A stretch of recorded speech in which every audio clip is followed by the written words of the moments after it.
In general, getting pregnant seems relatively straightforward. I mean, you miss your period and take a test and find out that, yes, you are pregnant. But to get to this monumental event in your life, a series of delicate and precisely timed events have to take place behind the scenes. The embryo, which grows into your baby, must first approach the lining of your womb, which is known as the endometrium, where it must stick or adhere, much like two pieces of velcro coming together, the hooks on one side of the fabric forming adhesive interactions with the loops of fabric on the other. Only once adhesion has taken place can the embryo implant and pregnancy takes its natural course.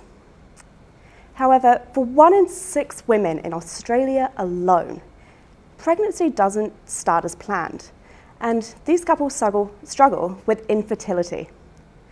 What we do know is that these women often have a disturbed window of implantation, which is the brief period in each menstrual cycle in which the endometrium becomes receptive to an embryo, and that velcro adhesive interaction can actually take place. So what I'm interested in is, how does the endometrium actually become receptive? What proteins are involved? And moreover, how does this adhesion of the embryo to this receptive endometrium actually occur? So what we've done is we've compared the proteins in receptive and non-receptive endometrium and come up with a cohort, which we call the endometrial epithelial receptome. Well, it's really just the velcro strip. What I am doing now is looking at the individual loops of fabric on this velcro strip and figuring out why each one is important.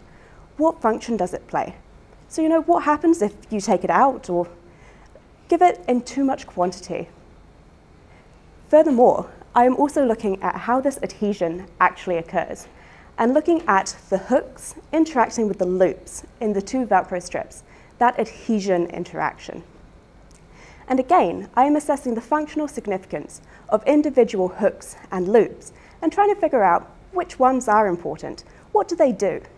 And then, once we've actually understood this a bit better, perhaps we can take this information and start to generate novel, non-hormonal contraceptives, or boost IVF success rates and help those couples who are struggling with infertility to achieve their dreams of starting a family of their own.